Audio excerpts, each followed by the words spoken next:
हरदोई। सूबे के मुख्यमंत्री के सख्त हिदायत के बाद भी पुलिस की मिलीभगत से चलते क्षेत्र में भूमाफियाओं के हौसले बुलंद।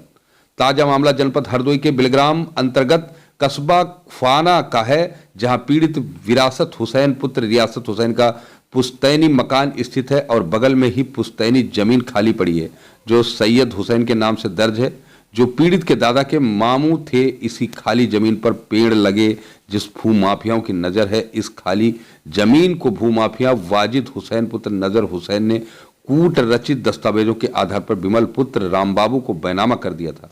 जानकारी होने पर पीड़ित ने पुलिस को इसकी सूचना दी। क्षेत्र में जांच कर दोनों पक्ष के स्वामित्व अधिकार को लेकर विवाद को जिला न्यायालय जाने को कहा। पीड़ित ने जिला न्यायालय में स्वामित्व को लेकर वाद दायर कर दिया, जिसकी सुनवाई की नियत तिथि 14 जनवरी को निर्धारित है, परंतु 7 जनवरी को ही अवनीत शर्मा उर्फ टोनू पुत्र राम स्वरूप शर्मा अपने साथियों के साथ उक्त विवादित भूमि पर पेड़ काटने एवं जबरन कब्जा करने पहुंच गए। पीड़ित पक्ष में जब इसका विरोध किया तो विपक्षियों में जमकर गाली गलौज किया और धमकियां देने लगे। पीड़ित पक्ष ने डायल 112 एवं थाने में इसकी सूचना दी। मौके पर पहुंचे कस्बा इंचार्ज जितेंद्र ने कहा, पेड़ काट रहे हैं, काटने दे। पीड़ित पक्ष के उप जिलाधिकारी से न्याय की गुहार लगाई और उप जिलाधिकारी ने घंटों इंतजार करवाने के बाद अगले दिन आने को कहा। सवाल यह उठता है कि अगर विवादित भूमि का स्वामित्व को लेकर के वाद जब जिला न्यायालय में विचाराधीन है तो कैसे विपक्षीगण बिना किसी आदेश के उक्त भूमि पर जबरन कब्जा कर सकते हैं।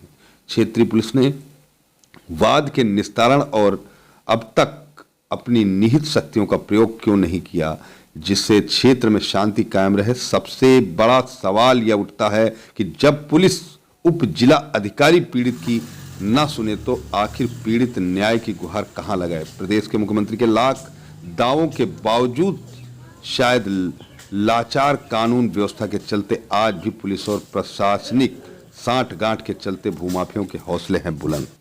क्या नाम है आपका? मोहम्मद इमरान नाम है। क्या है कुछ मामला आपका जमीन का?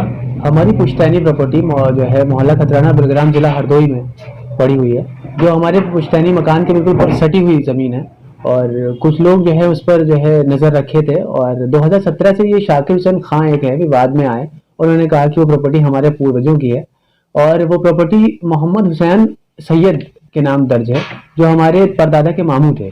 अब वो ये कह रहे हैं कि वो हमारे दादा के नाम थे, उनके दादा का भी नाम मोहम्मद हुसैन था, लेकिन वो कौन से पठान है वो लोग, और वो प्रॉपर्टी सैयदों की है।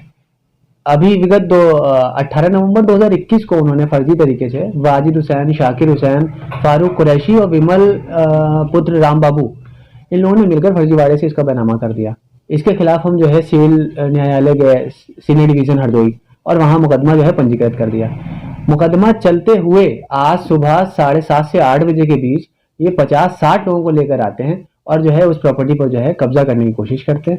सारे पेड़ वहां के जितने लगे थे बड़े बड़े सब काट दिए। सैकड़ों की तादाद में वहां पर जो है गालियां दी गई। हमारे घर की औरतें, हमारे घर के बुजुर्ग, सबको बहुत बुरा भला कहा गया। और हमने अपने क्षेत्रीय थाने पे सूचना दी इस बात की? इसको क्षेत्रीय थाने में भी सूचना दी गई, 112 पे कॉल करी हमने, तो वहां पर जो लोग पहुंचे उन्होंने ये कहा कोई बात नहीं, पेड़ ही तो काट रहे हैं, सफाई हो रही है, और वहां से वहां चले आए। और उन्होंने कहा जब तक कि कोई ऊपर से आदेश नहीं होता है हम इसको नहीं रोक सकते, यहाँ हम इसको नहीं रोक सकते। यहाँ तक एसडीएम साहब को हम जब पहुंचे और एसडीएम साहब को जब एप्लीकेशन दी तो उन्होंने दोनों पक्ष को बुला लिया, दोनों पक्ष वहां बैठे रहे शाम तक और मजदूर वहां जो है सारे पेड़ काटते रहे और काम नहीं रोका गया। एसडीएम साहब से भी मुलाकात हो नहीं पाई। 6 बजे शाम में एसडीएम साहब ये कहते हैं कि हम दिन भर काम ही करते रहेंगे, हमें कोई और काम नहीं है, तो अब कल मिलिए आकर। आज कोई सुनवाई हुई नहीं हमारी और ये कम से कम 2 महीने से चलता चला आ रहा है। 18 नवंबर का मामला है जिसमें आज तक कोई सुनवाई नहीं हुई है, सिर्फ आंखें लग रही हैं, सिर्फ ये हो रहा है, सिर्फ वो हो रहा है, बस यही हो रहा है। आपसे बात किसने की? सिर्फ पेड़ हैं जो कट रहे हैं, सफाई हो रही है? वहां पर कस्बा इंचार्ज है जितेंद्र सिंह साहब हैं, वो वहां पहुंचे थे आज और उन्होंने कहा कि जो है इस काम को रोक दिया जाए। उसके बाद जो है ना रोकते हुए, क्योंकि उसमें शायद उनकी साठगांठ हो, तो उन्होंने ये कहा कि जो है ये पेड़ ही तो कट रहे हैं, सफाई हो जाएगी, आपके लिए भी बेहतर है, और उन्होंने वहां से हट गए। और उसके बाद वहां के एसएचओ जितेंद्र सिंह साहब, राजवीर सिंह साहब ने भी यही कहा कि जब तक कि कोई ऊपर से आदेश नहीं आता है हम कोई काम रुकवा नहीं सकते।